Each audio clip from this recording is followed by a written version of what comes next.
Bom dia a todos. Bom dia. Bom dia a todos. Bom dia. Agora escutei. Que Jesus possa envolver os nossos corações em muita luz, muita paz, entendimento dessa doutrina.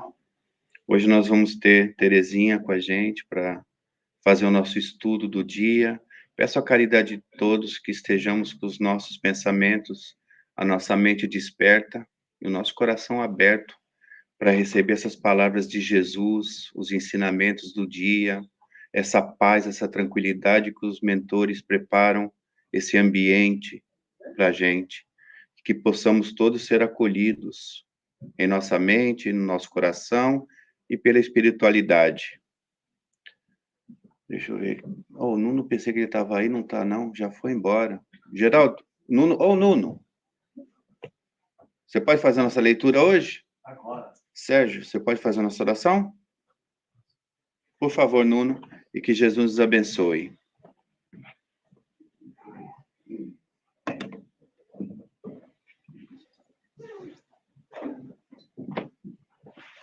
Bom dia a todos. Bom dia.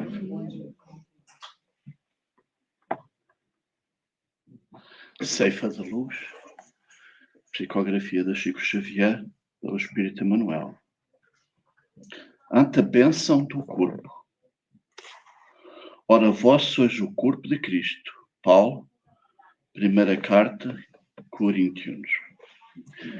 A pretexto de atingir a virtude, não menosprezes o corpo que te auxilia à conquista. O veículo orgânico para o espírito reencarnado é a máquina preciosa capaz de oferecer-lhe às mãos de operário da vida imprescindível o rendimento da evolução. Há quem lhe condena as peças enobrecidas à ferrugem destruidora. São os irmãos que se deixam vencer pelas teias da inércia ou pelo labor do desânimo. Conhecemos aqueles que lhe relegam a engrenagem à perturbação e à desordem. São os companheiros que preferem o desequilíbrio e a intemperança para os conselheiros de cada dia. Observamos frequentemente os que lhe arrojam as possibilidades do fogo devorador.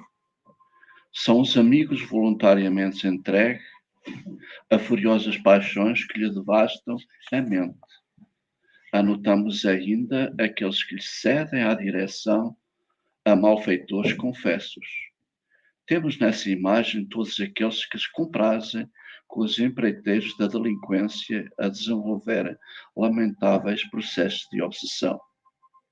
Preserva o teu corpo à afeição do trabalhador responsável e consciente que persegue o instrumento de serviço que a vida lhe confiou. Foge ao tormento do excesso ou ao vasilhar-me da preguiça e à excitação da imprudência. Bendizendo o tempo de recursos físicos em que te situas e passarás sobre a terra, abençoando e servindo, convertendo as cordas da tua alma em harpa divina, para que o Senhor, por meio delas, possa deferir para o mundo as melodias da beleza, os cânticos do progresso e os poemas de amor, em celeste exaltação da alegria imortal.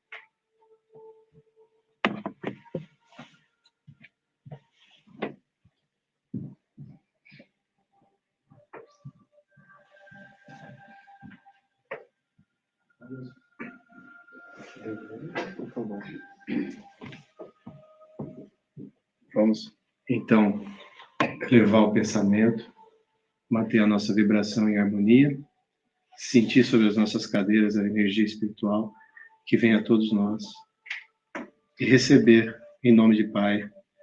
Vamos fazer oração que Jesus nos ensinou. Pai nosso que estais no céu, santificado seja o vosso nome. Venha a nós o vosso reino, seja feita a vossa vontade, assim na terra como no céu. O pão nosso de cada dia nos dai hoje.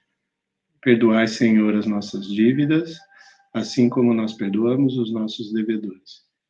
E não nos deixeis cair em tentação, mas livra, Pai, de todo mal. Que assim seja, graças a Deus.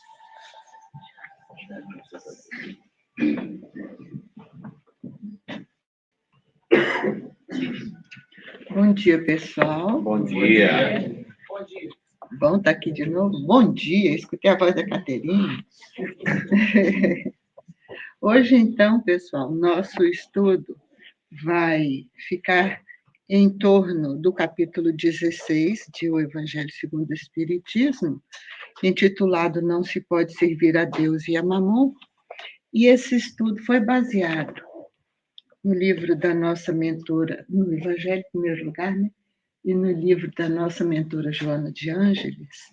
O livro se intitula Jesus e o Evangelho à luz da psicologia profunda. E desse capítulo, ela analisa o item 7 ou 9, item 7.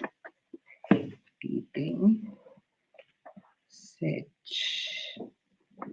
Não, é o item 9, eu que pus errado.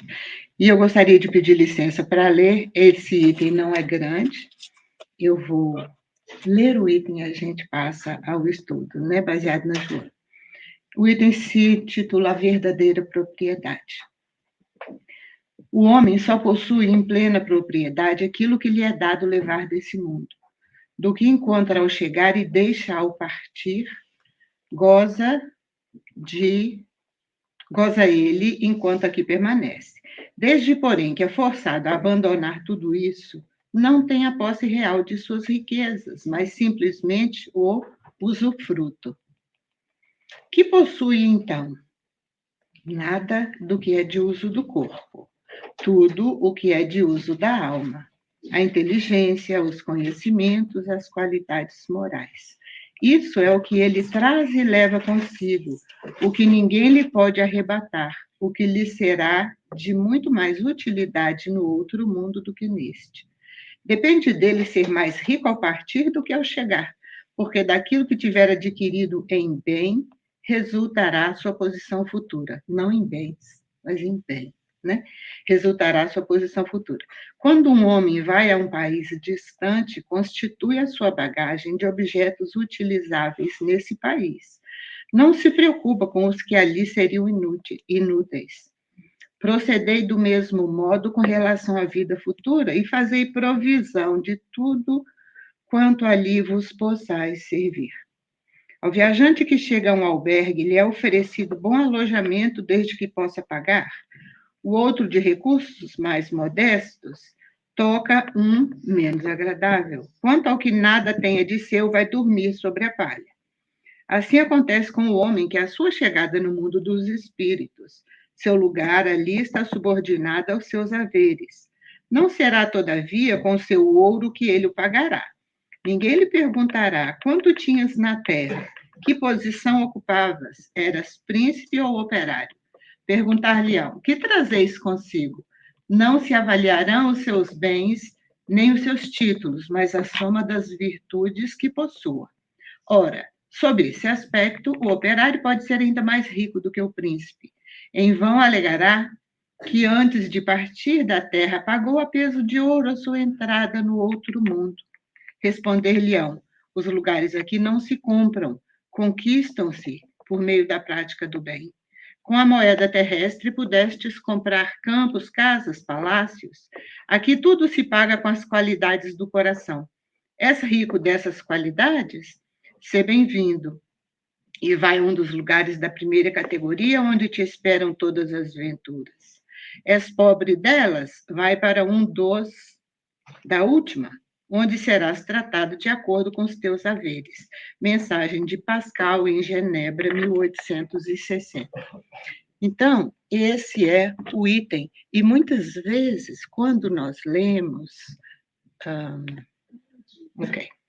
Muitas vezes, quando nós lemos, quando nós estudamos esse capítulo, a gente fica assim com um entendimento meio pesado a respeito das coisas materiais, né? Às vezes a gente não entende muito bem, muitos chegam a achar mesmo que não é bom ter coisas materiais, outros chegam a achar assim que Jesus gosta mais dos pobres do que dos ricos, e coisas assim desse tipo, né? Aí a Joana vem buscar aprofundar um pouquinho esse estudo para nos esclarecer, né? Porque a gente muitas vezes tem dificuldade de encontrar o ponto de equilíbrio. Às vezes a gente vai ou muito para uma extremidade ou muito para outra, né? Então, a começar pelo título, não se pode servir a Deus e a Mamon. E o que é Mamon, né? Mamon era um deus sírio, né? Um deus pagão da época, e que era considerado o deus das riquezas. Era popular, né? E, na época. Então, Jesus falando assim, todo mundo entenderia. E esse trecho que está em Lucas, capítulo 16, versículo 13, é onde Jesus fala: nenhum servo pode servir a dois senhores, pois ou odiará um e amará o outro, ou se ligará a um e desprezará o outro. Não podeis servir ao mesmo tempo a Deus e a Mamon. Bom, a gente então começa, baseado no estudo da Joana, e, como eu disse, o título do livro é Jesus e o Evangelho à luz da psicologia profunda. Por que esse título de psicologia profunda, né? Qual que é a diferença? Bom, psicologia profunda é um termo que a Joana usa, e ela, na verdade, pelo menos no início da obra dela, ela fala mais, assim, de um modo geral, dos psicólogos e os formadores das teorias que mais se destacaram, ela fala de todos, mas como Jung foi um que se aprofundou mais em relação à questão do espírito, à questão de o homem ser além do corpo material, que é o que as outras, entre aspas, psicologias, as outras correntes ou as outras abordagens falam, né? Jung foi realmente o primeiro, foi aí que ele se desligou de Freud, ele era discípulo de Freud, foi aí que ele se desligou, porque Freud era muito no material, muito na sexualidade. Freud era um gênio também, que fez um trabalho maravilhoso para todos nós, mas o Jung chegou num determinado ponto que ele decidiu continuar a pesquisa dele, em termos assim mais profundos, mais espirituais, enxergando o ser, aquele ser que está ali precisando de uma ajuda, como realmente muito mais do que aquele corpo, aqueles reflexos e aqueles diagnósticos, né? Então, ela diz, a Joana, então ela cita mais Jung, se baseia mais nas teorias de Jung, e naturalmente ela expande, né? Então, ela começa o estudo desse capítulo trazendo para nós isso, que nós somos um ser parafísico, nós, o ser humano, somos um ser além do físico. O físico é aquilo que nós utilizamos para agir no mundo. Qual mundo? Esse mundo, né? Esse mundo material, esse mundo em que o espírito adquire um corpo da mesma dimensão, da mesma vibração, para que aquele possa atuar através desse corpo, trazendo experiências para melhorar esse mundo e aprendendo para se melhorar, para quando deixar aqui estar melhor. Então, ela nos fala que o espírito é como um diamante, muito precioso, mas escondido no meio das grosseiras camadas. Eu nunca vi um diamante bruto. O lapidado eu vejo nas vitrines, no dedo de alguns colegas. Então, o lapidado eu até conheço. O bruto eu nunca, mas eu imagino que é uma pedra feia e que você tem que sair retirando muita coisa até chegar àquela preciosidade que está lá dentro, né? Então, é o que ela fala. E a gente adquire esse corpo para vir para cá, para iniciar esse processo, iniciar e continuar, né? Com as várias encarnações, esse processo. Ela nos chama a atenção de que esse processo não acontece espontaneamente. Até um certo ponto, ele acontece por força da lei, né? Até um certo ponto, enquanto nós ainda não temos a consciência desperta, enquanto nós ainda não temos a consciência de nós mesmos, consequentemente a responsabilidade e o livre-arbítrio, a lei nos traz.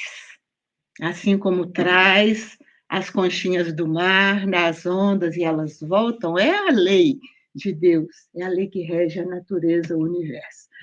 Então, a partir daquele instante em que a gente adquire a consciência, nós passamos a ter responsabilidade. Aí vai depender do nosso esforço a lapidação desse diamante, né? A gente não pode ficar de braços cruzados, querendo só curtir a vida e querer que o nosso diamante vá aparecendo, aos poucos comece a brilhar e vá brilhando, brilhando, brilhando. Então, a cada encarnação, a gente vai, é o esperado que a gente vá lapidando um pouco mais. Existem alguns casos em que nós nos acomodamos muito e usamos o nosso livre-arbítrio de uma forma errada e resolvemos, às vezes, deitar no meio do caminho, deitar no degrau da escada, ou sentar, ou ficar encostado lá e perder tempo, né? A gente não consegue regredir, porque o que a consciência já adquiriu, ela não pode perder. Se eu já vi o que tem no 20º andar de um edifício, não adianta depois eu querer subir só o segundo e dizer, não, só existe até aqui. Não tem jeito, eu já vi, eu já sei, aquilo já é patrimônio da minha consciência. Então, nós não regredimos, mas podemos, se tivermos vontade, estacionar, né? Mas, na maioria das vezes, crescemos sempre a cada reencarnação, e, aliás, esse é o objetivo, né? Crescer e ajudar o que vem atrás a crescer também. Esse é o objetivo da nossa encarnação. Então, a cada etapa reencarnatória, esse espírito, esse diamante bruto, vai ousando cada vez experiências mais difíceis, experiências mais enriquecedoras, digamos assim, mais desafiadoras. Assim como na escola, né? A gente começa com tarefas que para nós são desafiadoras, mas depois, de a pouco, a gente passa e fala assim, nossa, como era fácil aquilo, né? Então, a cada etapa, a gente vai se desafiando para ir crescendo em inteligência e em amor. Então, a Joana faz um paralelo assim. As conquistas materiais estariam mais relacionadas ao nosso ego, ao passo que as conquistas espirituais, elas seriam um patrimônio do self. Aí, para a gente falar disso, a gente precisa também dar uma pincelada no que é o ego, né? A gente ouve muito falar de ego, não ouve? Para todo lugar fala ego. Fala assim, define o ego para mim. Pensando bem.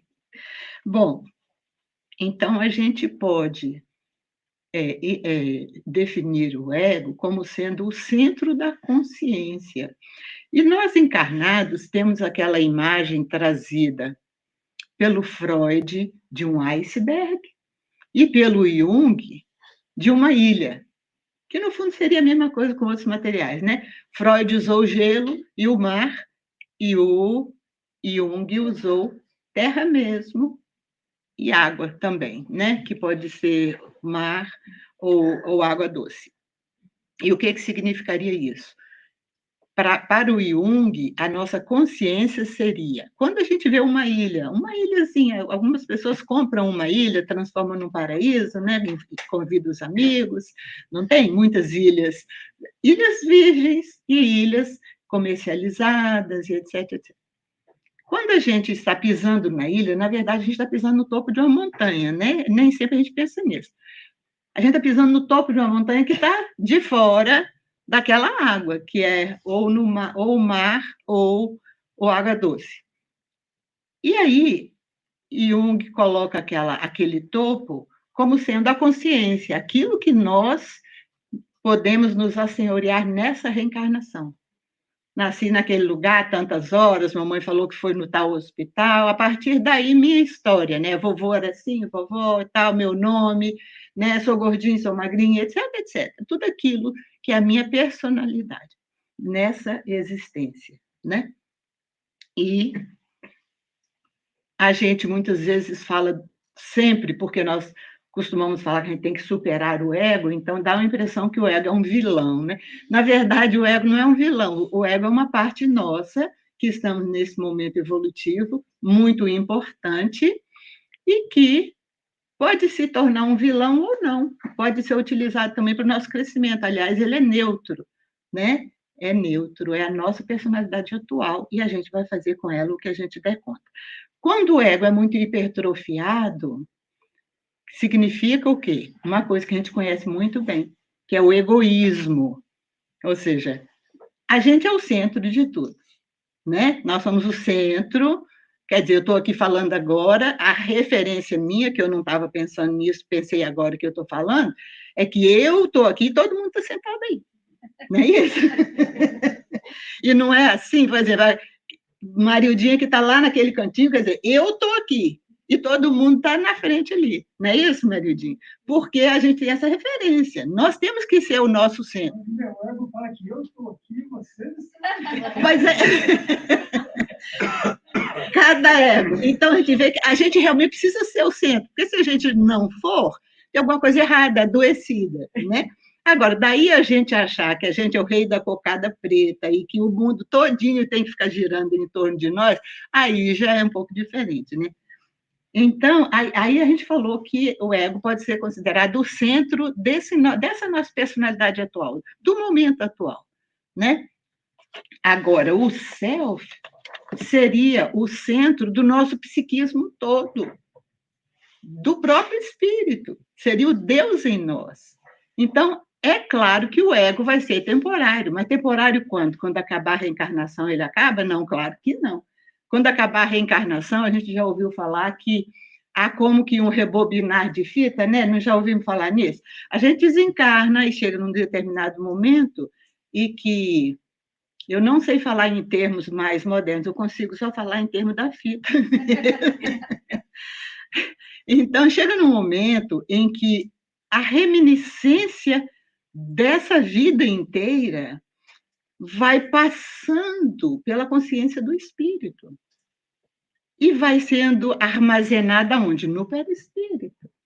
Ou seja, toda a nossa personalidade, tudo aquilo, fez esse curso, fez aquele, limpava a casa lá nos Estados Unidos, depois fazia isso, fazia aquilo, tudo aquilo vai para aquela tal fita, ou para aquele, seja lá o que for, e vai ficar armazenado ali, no perispírito, nos arquivos do nosso computador mor, né? E aí, ficou lá, quer dizer, e quando eu for renascer? Aí vai começar tudo de novo. Aí vou começar a formar um ego, em parte com características que eu já tinha antes, e em parte, numa grande parte, com aquelas características que eu vou encontrar no meio, como papai, mamãe, vovó, ou a instituição, ou a guerra, me trata quando eu estou ali começando a minha caminhada aqui nesse mundo, né? Então, assim, vai chegar num ponto que a gente não vai precisar ter ego mais, porque aí a gente já vai ser só self. Mas está longe, né?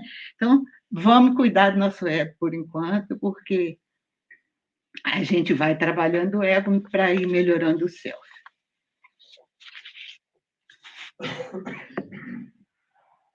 Aí a Joana também nos fala o seguinte: nós temos que passar pelas experiências aqui na Terra para desenvolver as potencialidades intelectuais e emocionais, espirituais, morais, né? Então, seriam duas asas, o intelecto e a moral. Para isso é indispensável que a gente venha aqui, porque alguém pergunta sempre, todo mundo acho que já se perguntou, mas por que tem que reencarnar? Por que não fica lá, estuda e aprende tudo, não é muito melhor? É claro que seria muito melhor, mas não seria a mesma coisa, porque nós não teríamos aquilo adquirido como nosso. Não é muito diferente a gente receber uma herançazinha do que a gente trabalhar, ralar e acabar comprando aquela mesma coisa que a gente ia adquirir. É muito diferente se eu fiz o esforço, aquilo eu sinto que é meu, né? Então, nós precisamos realmente dessas experiências até um certo ponto, né? Depois de um certo ponto, aí vai se tornando mais fácil, né? Assim, abrir caminho, principalmente através de um mundo de provas e expiações, que é o que a gente ainda está já mudando, né? Para o de regeneração, abrir caminho no cipoal que a gente mesmo criou para nós, não é fácil, não. Não é fácil. A gente sair errando é muito fácil, porque isso satisfaz o nosso ego, satisfaz os nossos instintos, a gente passa a perna nos outros, fica rico, rouba as coisas dele, ninguém sabe, a gente compra todo mundo que sabia e que ia testemunhar, e vai uma maravilha, né? A gente vai naquela ilusão de milionário, de riqueza, e acha que quanto mais tem, mais acha que merece ter e que está tudo certo. Agora, voltar para desbaratar aquilo com cada pessoa que a gente prejudicou realmente é muito difícil, né? E é o que ela fala, a duras penas. Jesus, por exemplo, quando ele conversa com aquele jovem rico, o jovem era rico, o jovem se achava muito bom, porque ele disse que já cumpria os mandamentos desde a infância, né? Mas aí Jesus lança uma pergunta tipo assim, desafio para ele. Então, quer ganhar o reino dos céus? Vai, vende tudo que tem. Vende tudo que tem, dá aos pobres e me segue. Tipo assim, agora pegou pesado, né? Agora pegou pesado. Então, o que isso aí quer dizer?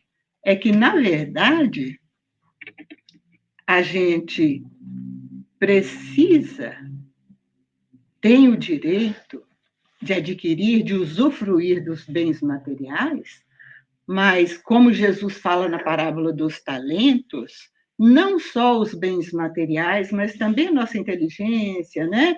A nossa força física, a nossa capacidade de relacionamento social, enfim, as nossas qualidades morais também são talentos, que a gente não tem só para usufruir, a gente tem para usufruir e para dividir com o próximo, o que ainda não tem, aquele que precisa estar desenvolvendo, aquele que necessita, né?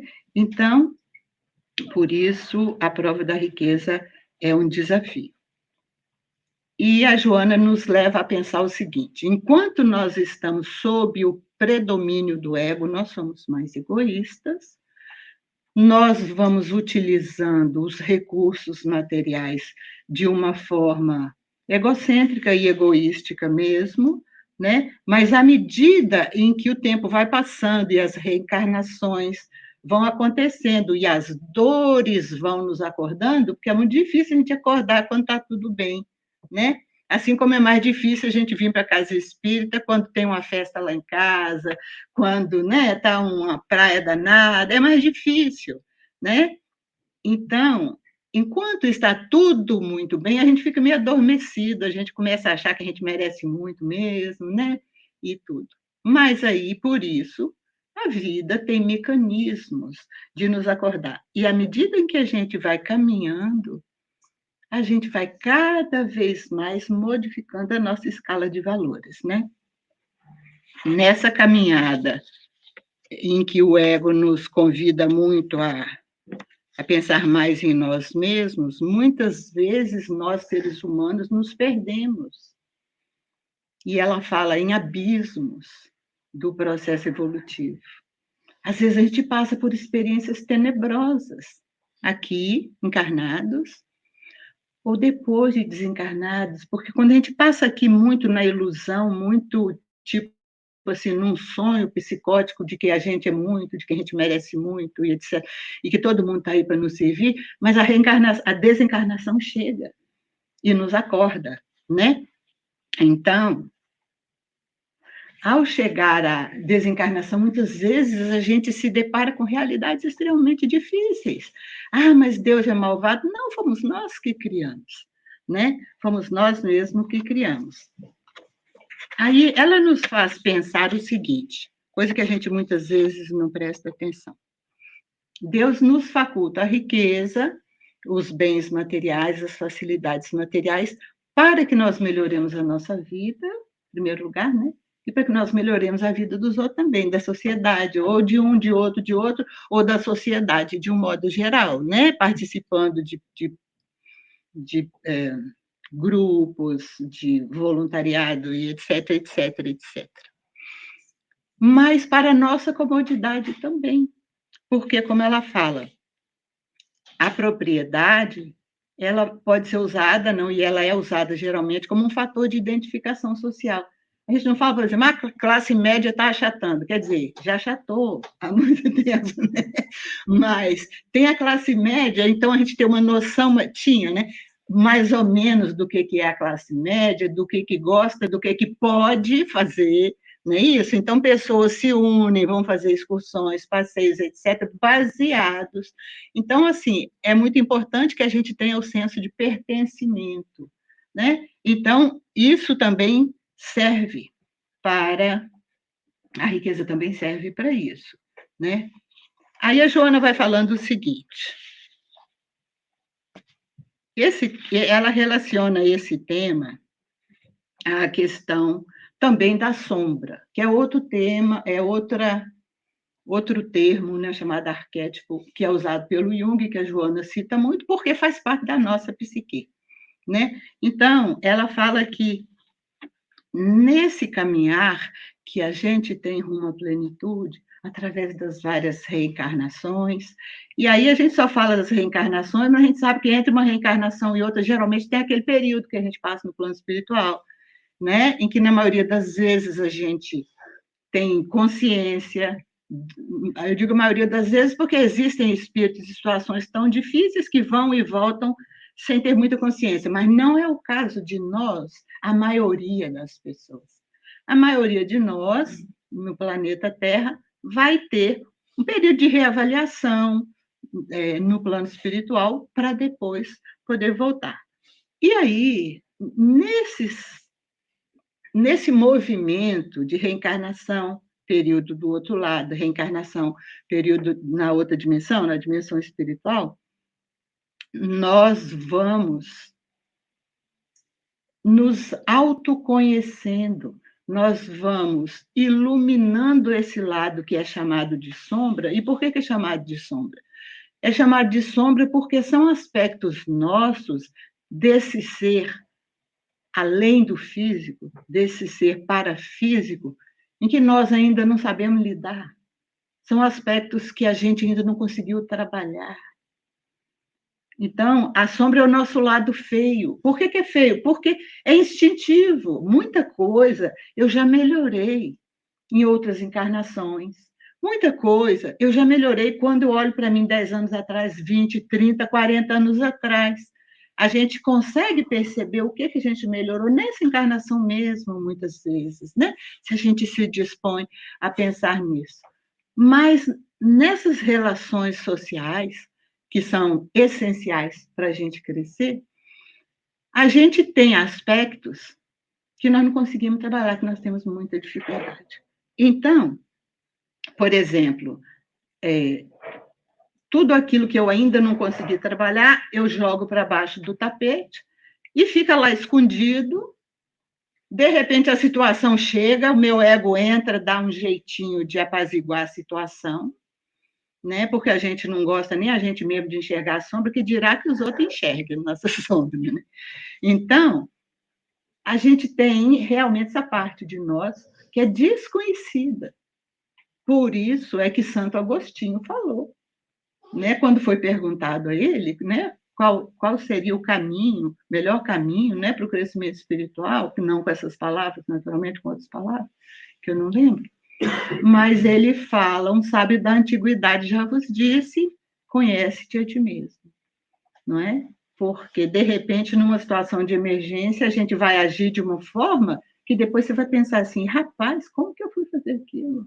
Eu nunca imaginei na minha vida que eu ia tomar uma atitude daquela. Mas por que tomou? Porque tem um lado seu que você não conhece ainda, que se botou na frente e agiu, e você se assustou. Então, nós somos isso. Não tem nenhum de nós que não tem sombra. Alguns de nós têm uma sombra mais densa, outros menos densa.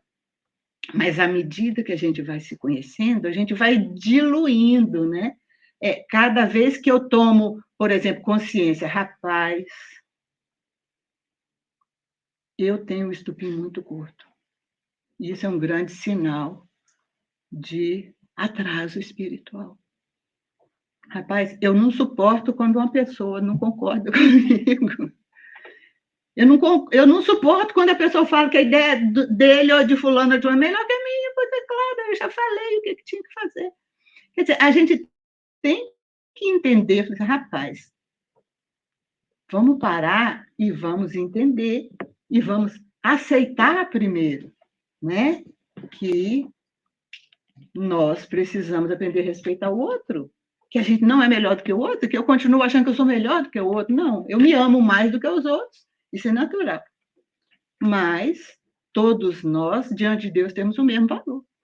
Inclusive, o criminoso que está lá na cadeia, por exemplo, digamos assim, convicto, entre aspas, com razão, né? Porque tudo sempre tem coisas das reencarnações passadas, mas todos nós temos essa dificuldade de lidar com esse lado nosso.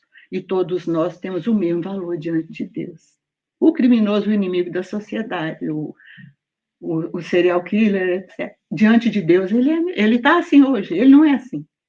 A sombra dele está muito tenebrosa ainda, a gente tem uma certa dificuldade de lidar com isso, e precisa realmente se precaver, se proteger, né? Porque é um perigo muito grande mesmo.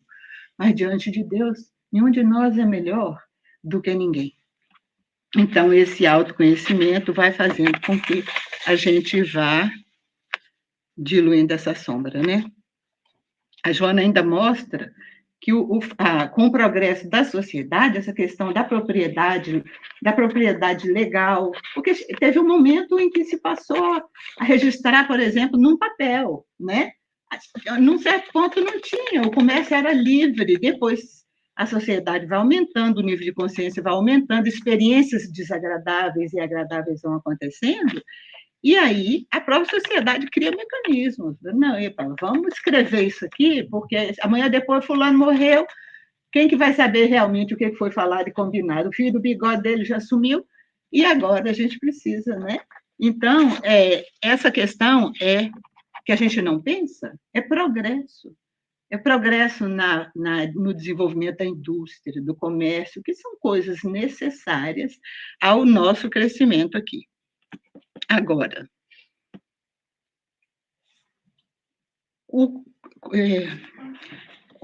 não me lembro aqui qual foi a pergunta, achei.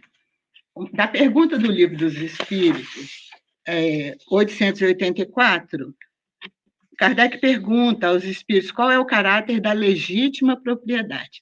E eles respondem: propriedade legítima só é a que foi adquirida sem prejuízo de outrem, ou seja, que foi adquirida honestamente, né? Proibindo-nos que façamos aos outros o que não desejáramos que nos fizessem. A lei do amor e de justiça nos proíbe a aquisição de bens por quaisquer meios que sejam contrários a essa frase, né? Então, a gente vai ver o seguinte: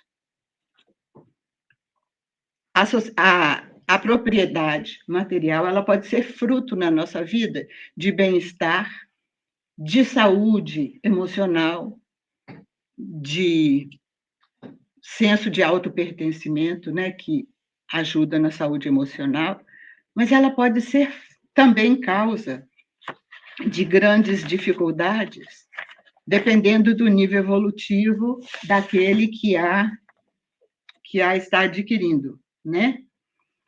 Primeiro, nós já falamos assim, depende se adquirimos honesta ou desonestamente. A gente vê muitos casos nas obras de André Luiz, tem um caso muito clássico no livro Ação e Reação, do André Luiz, em que uma determinada pessoa assassina o seu benfeitor seria o seu tutor ou o seu pai adotivo, qualquer coisa assim nesse estilo, né?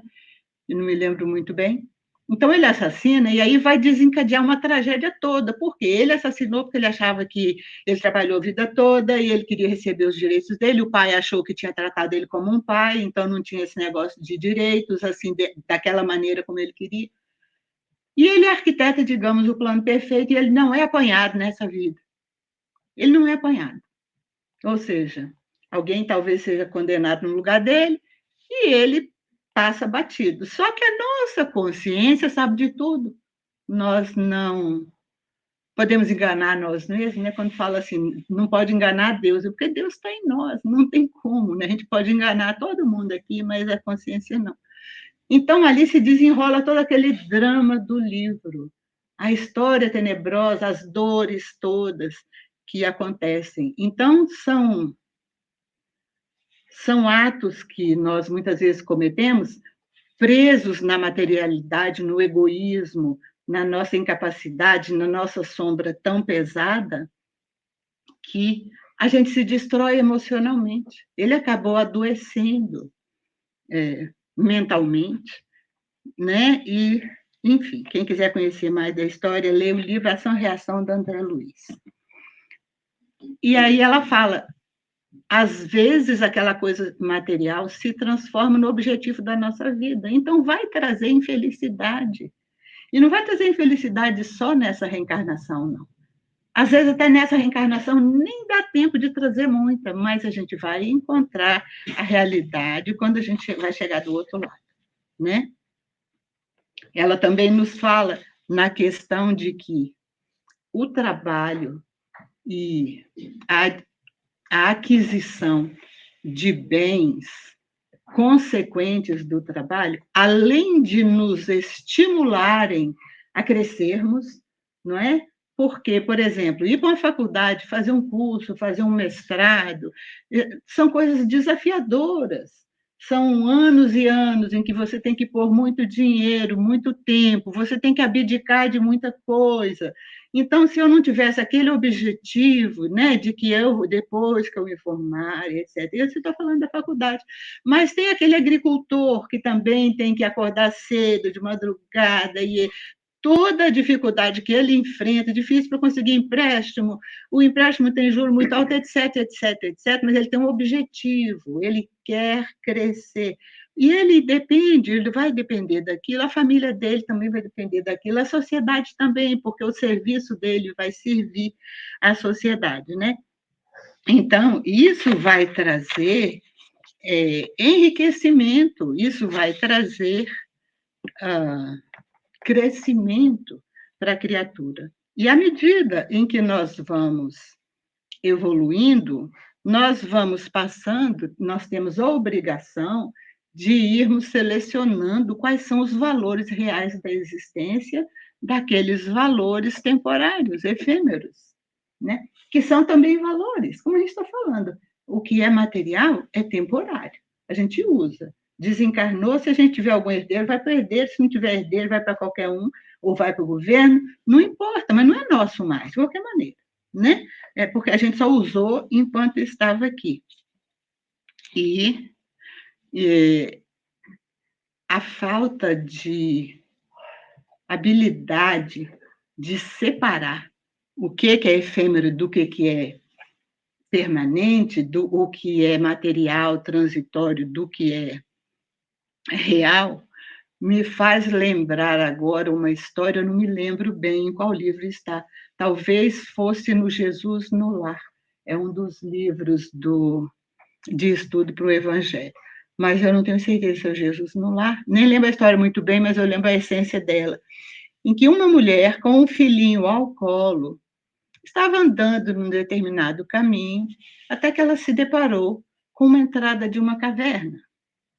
E uma voz falou para ela que aquela caverna tinha toda a riqueza que ela poderia almejar.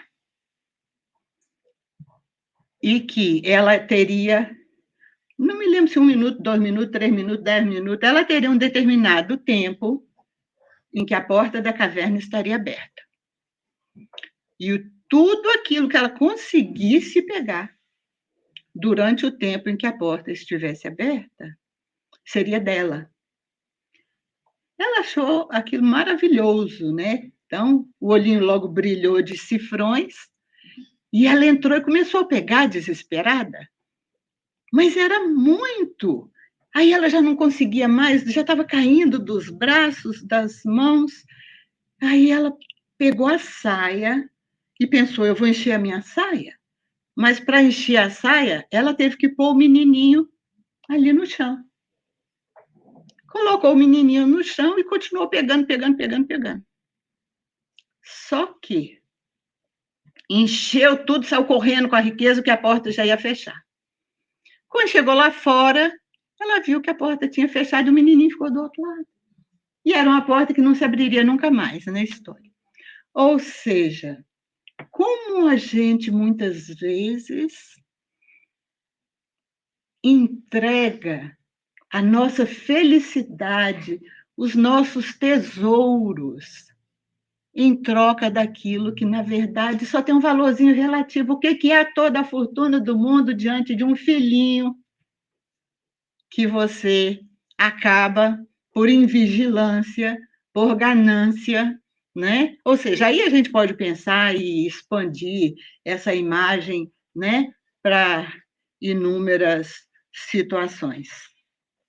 Então, nós vemos que é muito mais sério e nós vamos percebendo que, infantilmente, a gente costuma achar, assim, realmente, que as riquezas são muito perigosas e, como eu disse no início, né, que, como Jesus falou que os ricos teriam muita dificuldade de entrar no reino dos céus, isso, na verdade, nos mostra que por que os ricos teriam dificuldade de entrar no reino dos céus?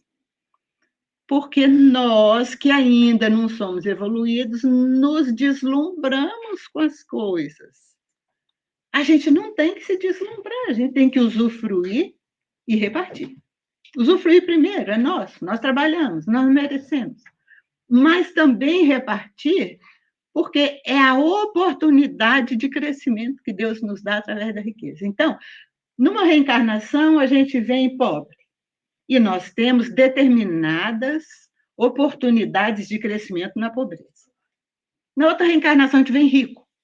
E nós temos outras oportunidades de crescimento, senão Deus ia estar colocando no nosso caminho só problema com a riqueza. E não é. E não é.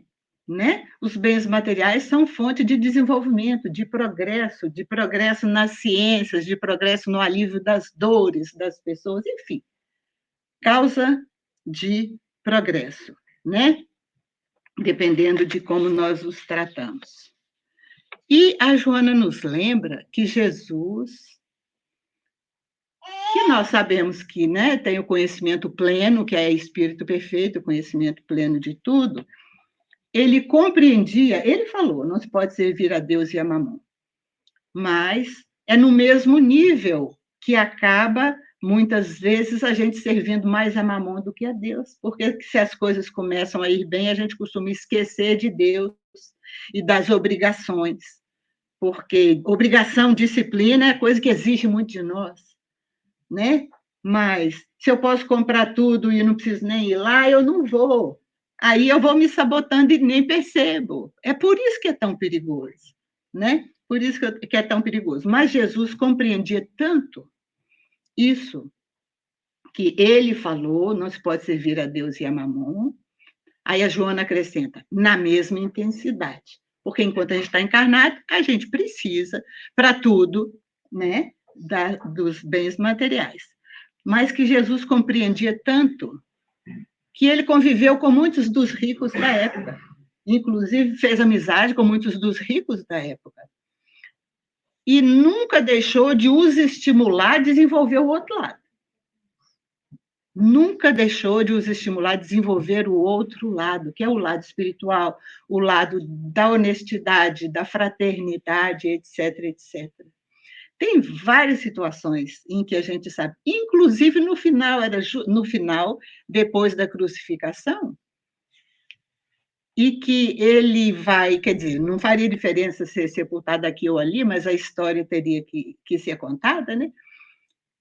Quem vai conversar com Pilatos para descer o corpo da cruz, para que o corpo não fosse vilipendiado, abusado, etc., etc., quem vai é um rico, é Nicodemos, que era amigo dele, era um discípulo dele que ia escondidinho na calada da noite, porque tinha medo de enfrentar os fariseus, né?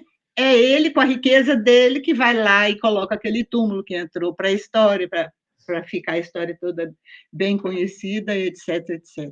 Quando ele ia entrar em Jerusalém, na festa da Páscoa, né, ali já perto do momento em que ele ia ser preso, bem pertinho, primeiro ele fala com os apóstolos, vai em tal lugar, vocês vão ver lá um jumentinho. Entra, vai lá, fala com o dono do jumentinho que eu estou precisando dele. Quer dizer, ele não tinha um jumentinho, ele não tinha bens materiais, ele não tinha um jumentinho para aquela entrada triunfal do Domingo de Ramos, que a multidão punha ramos, mas tinha alguém que tinha posses. E ele falou, vai lá, fala, quer dizer, só não fala o nome da pessoa, né? Mas fala com o dono do jumentinho que eu estou precisando dele. Aí foram lá e falaram, o mestre está precisando do seu jumentinho. Prontamente, pode levar. Aí ele entrou em Jerusalém. Ou seja, a gente é como ela fala. Quando ele foi muito duro com os ricos, ele era mais duro com aquelas características inferiores que vinham, né, do coração das pessoas que tinham as posses, né?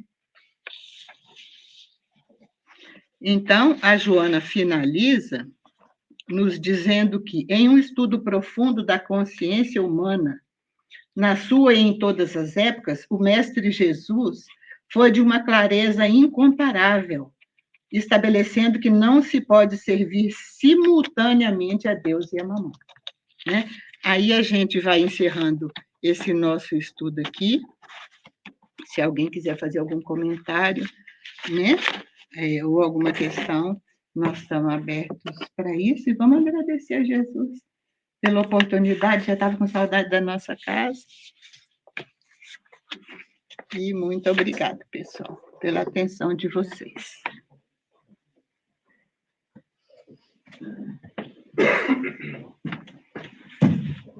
Ui, deu choque. A energia da Terezinha. Ninguém tem algum comentário? Não? Só agradecimentos? Só agradecimento pelo estudo, por essa oportunidade de estar aqui. E eu também não tenho nenhum comentário, não. Estudo bom. Pra gente... Falta na nossa casa, anda sumida.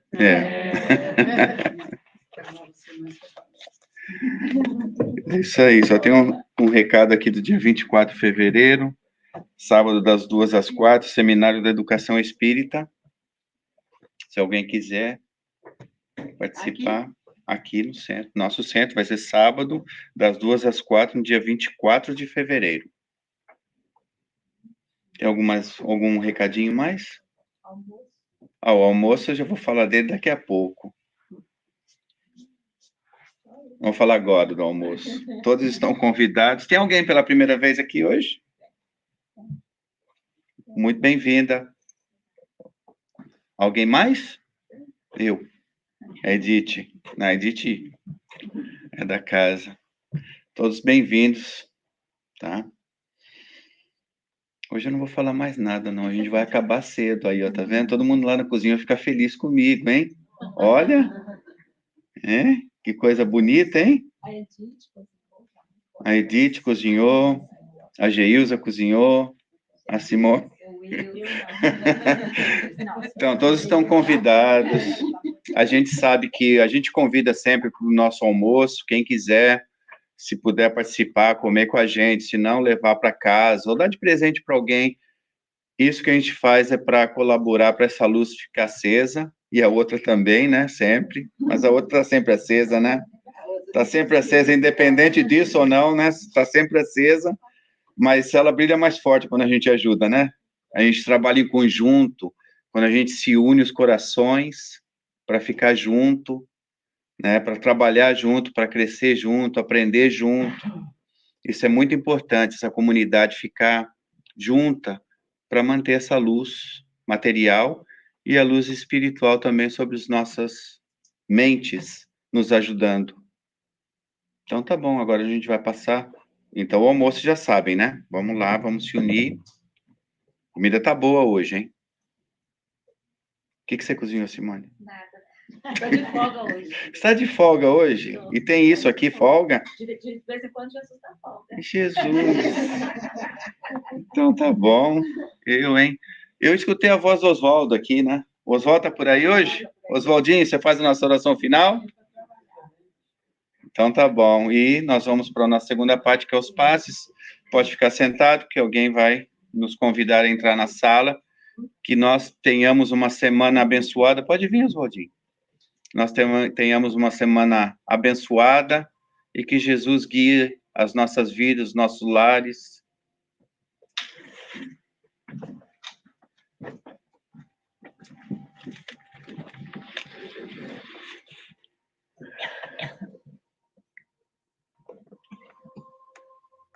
Paizinho querido, aqui estamos mais uma vez para agradecer mais um dia nossas reencarnações. Esta oportunidade de ouro, na qual vamos aprendendo, na qual temos a oportunidade de colocar em prática todos os ensinamentos que Jesus, quando veio, nos ensinou. Na verdade, Senhor, Tu sabes que é muito difícil para nós, em certos momentos. Às vezes estamos direcionando nossas mentes, nossas vidas a Mamon, enquanto poderíamos estar atentos a Ti, Senhor. Mas vamos pouco a pouco, buscando, esforçando para melhorarmos. Mestre Jesus, quão valioso é para nós a Tua grandiosidade, Teus ensinamentos. Amar ao próximo como amamos a nós mesmos. Perdoar o próximo. Às vezes, Senhor, é tão difícil para nós largarmos do nosso ego e perdoarmos. Mas vamos esforçando, Senhor. Pai, queremos agradecer-te aos nossos familiares, começando por papai e mamãe. E através deles, Tu nos deu a oportunidade da vida encarnada. Sabemos que a vida que Tu nos destes, quando nos criaste simples e ignorante, este foi o momento para nós. Como Suas criações, e que nos fizestes para evoluirmos. Obrigado, Senhor. Obrigado por estarmos aqui, nesta casa no qual aprendemos, e tantas lições nos são dadas, e vamos aprendendo aos poucos. Obrigado, Senhor, pelo Espiritismo, que nos deu essa oportunidade de esclarecimento. É uma oportunidade sem preço, Senhor. Muito obrigado. Obrigado, Senhor, pelos nossos irmãos encarnados, nossos irmãos espirituais, os consanguíneos, todos os nossos familiares e todos os irmãos em Ti que estão aos nossos redores, nos ensinando. Obrigado a todos os espíritos que de alguma forma nos ajudam. Obrigado, Senhor, mais uma vez, pela vida, por estar aqui e por tudo que nos permite. Que assim seja.